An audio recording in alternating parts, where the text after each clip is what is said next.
साढ़े बनावन वाला क्या इनको गुलाबी रंग मजेटी गुलाबी ने गुलाबी रंग ने गुलाबी रंग वो जिन मजेटी कहता जो वो होश में वो है हमारा रंग तो कई प्रकार का रंग अलग है। नहीं महाराज बताए बात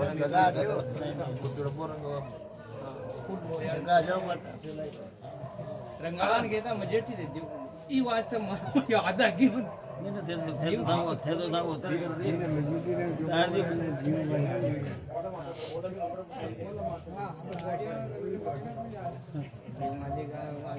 मजेटी रंग है कभी उतरने वाला रंग किसी रंगों में न मिले उसको कहते हैं मजेटी। किसी भी रंगों में न मिले उसका नाम है मजेटी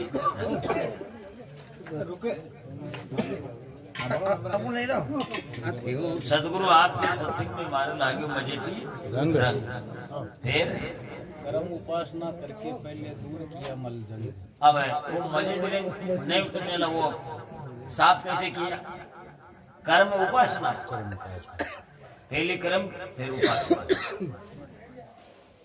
उपासना कर्म उपासना पहले करके दूर किया मलजल। हाँ ये पहले हमने कर्म और उपासना किया तो मल को दूर किया। मल कहते हैं मेल को सफाई की इसकी। कर्म उपासना पहले करके किया दूर किया दूर मलजंग किया मलजंग। आपकी पूर्ण कृपा हुई जब आवरण हो गया भंग। आपकी पूर्ण कृपा हुई है जब आवरण हो गया। मल विक्षेप आवरण तीन है अंतःकरण में दोष किता मल विक्षेप तो तीनों जो है आपकी कृपा से सब नष्ट हो गया। फिर कर्म क्लेश वासना मिट गई बाजा अनुभव चंद। ये दोनों तीनों आवरण दूर होने से कर्म भी मिट गया और क्लेश भी मिट गया। कर्म क्लेश वासना मिट गई बाजा अनुभव चंद। और वासना भी मिट गई। कर्म क्लेश वासना बात बातें कर रही हो कहीं महाराज बोलवा तो दो सुनो। ज्ञान में यही पास है। हाँ सही बात नहीं दिखे हुए जो आगा हो आप कुछ कहता रहे ना सारो काम बंद रहना चाहिए न तो बात कहवा को मन लागे ना तो लांबो तो कटावा का ही करेंगे थाने से का बुलावे बोलनी पड़ेगी। पनीर के बारे में क्या बोल रहा जी बहुत बार चले गया। बोलो महाराज आप तो बोलो। तो क्यों वासना तीन प्रकार की लोक वासना वित्त वासना और पुत्र वासना। ये तीनों वासना जब तक नहीं मिटती है तब तक ज्ञान का प्रकाश नहीं होता। सही बात है महाराज तीनों हो तो ही ज्ञान हो रही है। तीनों वासना मिटने से उसके हृदय से मिट जाती है। उसके हृदय से मिट जाती रहते जगत में ही है लेकिन उसकी वासना मिट जाती है तब उसका ज्ञान का उसके दिल में प्रवेश होता है। सही बात। तो मलवेक्ष आवरण मिट गई वासना भाजा अनुभव एक ये मतलब ये मिटते ही अनुभव ज्ञान का प्रकाश हुआ। जंग बजा जंग यानी आवाज गाय की हुई ज्ञान की आवाज हुई कि मेरी जितनी भी वासना थी सब मिट गई। फिर यम की खोजा डर कर भागी देख निरालो रंग। यम कहते हैं कर्म को। कर्म जो है निराला रंग है आत्मा का अनुभव दिखाता है वो सारे कर्म हट गए। जब ज्ञान में प्रवेश होता है तो अशुभ कर्म ही कर्म होता है और उस कर्म करके हम कई जो है कारणों में बन जाते हैं और बंद करके उसके अधीन होकर के दुख भोगते हैं। तो ज्ञान होने पर कर्म मिटते हैं। ज्ञान होने पर कर्म मिटते हैं। राम चारों आपको सत्संग। महापुरुष कहते हैं कि कोई तीर्थ जाने की जरूरत नहीं है। सत्संग में स्नान कर लिया तो सब तीर्थों में स्नान कर लिया। क्यों कि ज्ञानियों का तो ये सत्संगी तीर्थ है और अज्ञानियों का 64-68 तीर्थ है। अज्ञानी तो बार बार भागते हैं किसी जंगल में जाते हैं, किसी पहाड़ में जाते हैं या नदी तालाब आदि में जाते हैं, वहाँ स्नान करके वो अपने मन को जो है शांत करते हैं, लेकिन वहाँ मन शांत नहीं होता। मन का शांत होने का तरीका केवल सत्संग है। रीते ज्ञान होती, ज्ञान बिना मुक्ति नहीं होती। और जो है विवेक और वैराग बिना मन स्थिर नहीं होता। तो चाहे कितना ही घूम ले, लेकिन विवेक वैराग जगा हुआ नहीं है तो उसका मन स्थिर नहीं होता। इसलिए मन स्थिर को करने के लिए विवेक जगाना चाहिए और वैराग लेना चाहिए, तब उसका जो है अनुभव जागता है। हाँ, में पाप मारा पल्ले हो गया, चढ़ी हो गया, उनको पल में जिस ज्ञान का प्रकाश हो गया, जितना भी पाप था वो सब हट गए। ज्ञान प्रकाश होते ही अंधेरा मिटता है। मकान में दिया जोड़ते ही अंधेरा मिटता है, ऐसे ही ज्ञान प्रकाश होते ही अंदर का अंधेरा मिटता है। मानंदी का, अध्यास का, भोगों का, कर्मों का सब कर्म कट के प्रकाश बोध होता है। ज्ञान प्रकाश दिखता है, संसार अपना नहीं दिखता, हट जाता उससे मन। भैरूराम मिले गुरु पूरा जग से किया निसंग। भैरूराम मिले गुरु पूरा जग से किया निसंग। गुरुदेव मिले ऐसे जो जग से निसंग, निसंग का मतलब दूर किया, जग में आसक्ति न रखी, आसक्त न हुआ, मिट गया आसक्तिपना, मिट गया, मेरा नहीं है ऐसा बोध हो गया। तो जब परिपक्व बोध का मतलब होता है कि जो वस्तु होती है उसके सामने खत्म हो जाती है, नष्ट हो जाती है, हट जाती है, तो उसके लिए वे अंतर आत्मा में किसी प्रकार का दुख नहीं मानना, तो मालूम हुआ कि वास्तव में उसको ज्ञान हुआ, तब उसको परिपक्व ज्ञान माना जाता है। दुख नहीं होने का नाम ज्ञान है। हाँ, चौथुराम पर कृपा कर दी, अब नहीं होता तंग। चौथुराम पर कृपा कर दी, अब नहीं होता तंग का मतलब है परेशान नहीं होता, कि ज्ञान हो गया। ज्ञान होते ही प्रकाश है, प्रकाश होते ही बुद्धि जो है सर्वोपरि विराजमान होती है, शुद्ध ज्ञान का प्रकाश होता है। तो बुद्धि में भेदभाव, विकृत भाव, काम भाव, क्रोध भाव, लोभ भाव, आशा तृष्णा भाव जागृत नहीं होता है, बहुत प्रकाश दिख जाता है उसको संसार में। ऐसा ज्ञान होता है। सदगुरुदेव की एक संगत जाने मुक्ति जीव की होती है कि आत्मा की होती है? मुक्ति ना तो जीव की होती है ना आत्मा की होती है। फिर मुक्ति मुक्ति क्यों करते हैं? मुक्ति कहते हैं बंधन को। बंधन से मुक्त होना उसको बंधन से मुक्त होने का नाम मुक्ति है। अच्छा, जन्म मरण का उसका खाता बंद नहीं होता? जन्म मरने का खाता हुई, ज्ञान से जो है वो उसका जन्म नहीं होता। किस का नहीं होता? आत्मा का नहीं होता है, किस जीव का नहीं होता है? आत्मा जीव एक ही बात है। अच्छा, एक ही बात। एक ही बात। जीवो ब्रह्मेवा न पर, श्रुतियां कहती है ब्रह्म सत्य जगत मिथ्या, जीवो ब्रह्मेवा न पर।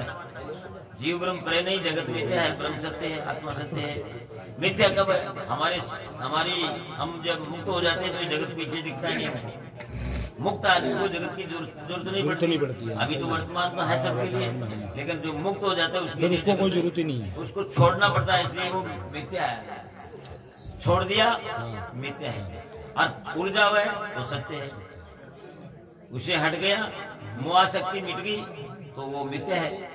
जब तक मोहाशक्ति है तब तक उसमें बंधन है। मोक्ष तू चाहता है तो विष तज दात्रे, आर्ज अक्षमा संतोष समदम पीसुदा दिन रात्रि। ये संसार जलती है आग से, ये आग से झट भाग कर आ शांत शीतल देश में हो जा, हाजिर हो जा।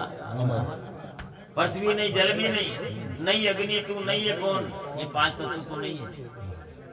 पृथ्वी नहीं, जल भी नहीं, नहीं अग्नि तू नहीं है पवन, आकाश भी तू है नहीं, तू है नित्य चेतन घन, तू नित्य चेतन आत्मा है, तू है नित्य चेतन घन।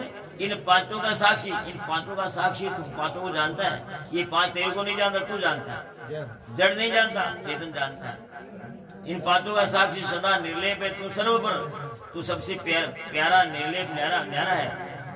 निर्लेप है तू सर्व पर, पहचान अपने आप को, हो जा, अजर हो जा। तो ये संसार नहीं रहेगा महाराज, तो आत्मा जीव की तू चेतन है, तो संसार जैसे नष्ट हो जाता है मान लो, तो आत्मा रहेगी?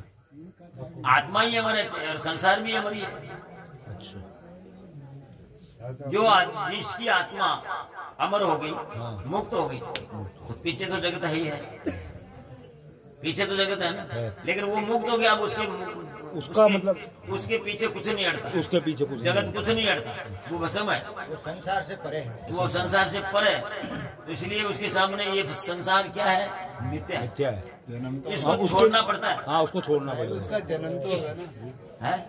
जो मुक्त हो गया उसका दोबारा जन्म नहीं होगा। नहीं होगा, फिर वो आत्मा कहाँ चली जाती है मुक्त? अपने आप में स्थिर, अपने आप में कैसे अपने आप में स्थिर हो जाती है। कैसे होती है इस तरह? जन्म मरण से छुटकारा। अपने आप ऐसे स्थिर होती है, उसके पास में कोई जगत का वास्तव नहीं रहता है।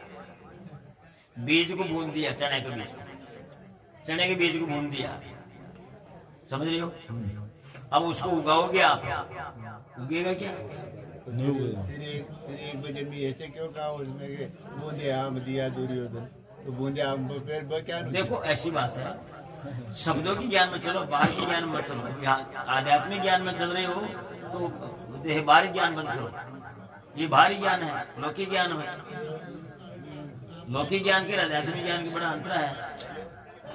आत्मा तो न तो जलती है, न गलती है, न डूबती है, न मरती है, तो फिर आत्मा जाती कहाँ है? खाली आपने अभी आपको कहाँ दिख रही है? अभी आपको कहाँ दिख रही है? शरीर में हाँ? किस जगह बैठी है? किस जगह बैठी है? शरीर में जगह कौन सी जगह? आत्मा यहाँ किसी जगह पंच तत्व शरीर नहीं, कौन सी जगह बताओ? कान में, नाक में, आँख में, जीभ में, कहाँ? यहाँ बैठी, कलेजे में, और कहाँ बैठी? शरीर के अंदर बैठी।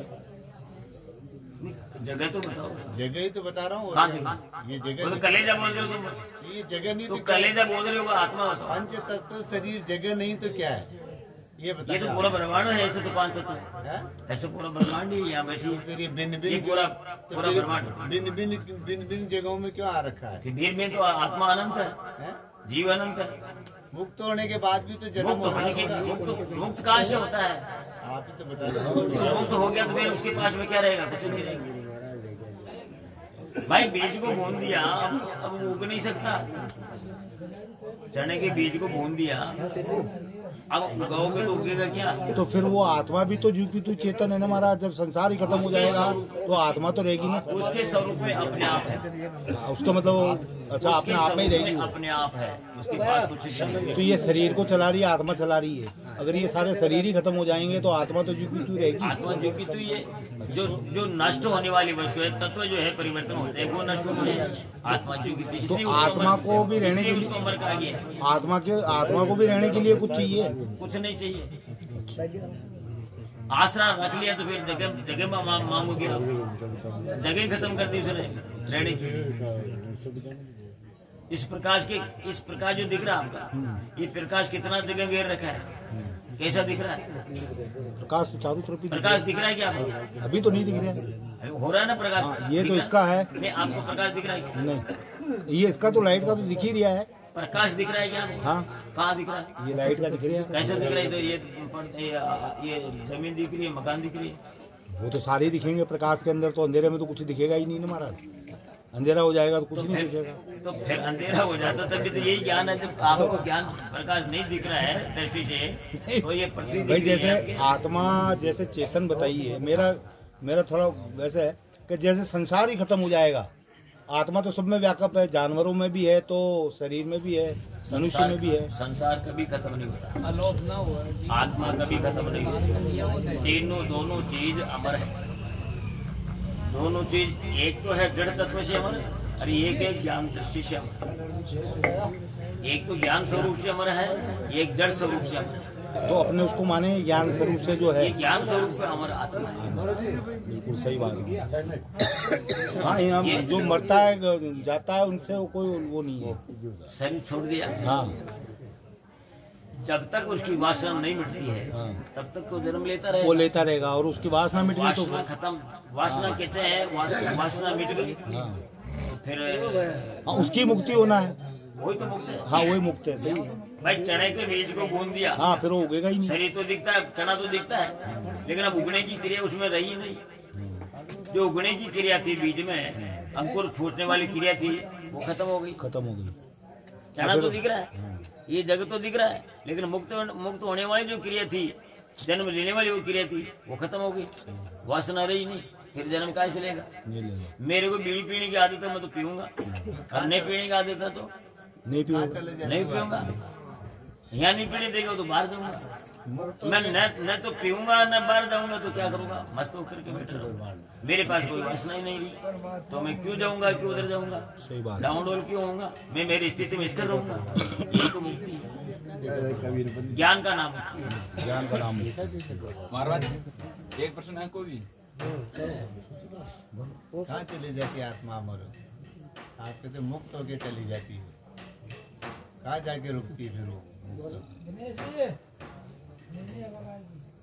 और भाई देखो कोई कह रही है मुक्त अपने स्वरूप में स्थिर हो जाती है। जो काम वो जो चल रही हो उसका बहुत तो स्वरूप ही नहीं पेचीदा बता चीज रहा है, इन्हें भी सुनो। आत्मा का तो स्वरूप ही नहीं बता आत्मा नाम भी तो चल रहा है फिर, है? तो नाम भी तो चल रहा है। आप आत्मा शब्द भी तो बोल रही है, ये कैसा बताओ। फिर संत कह रहे हैं कि आत्मा शब्द जो लग रहा है ये क्रिया शब्द है, अब इसके आत्मा का कोई अस्तित्व नहीं है, दृष्टिगोचर नहीं होता, मूल में है तो सही आत्मा।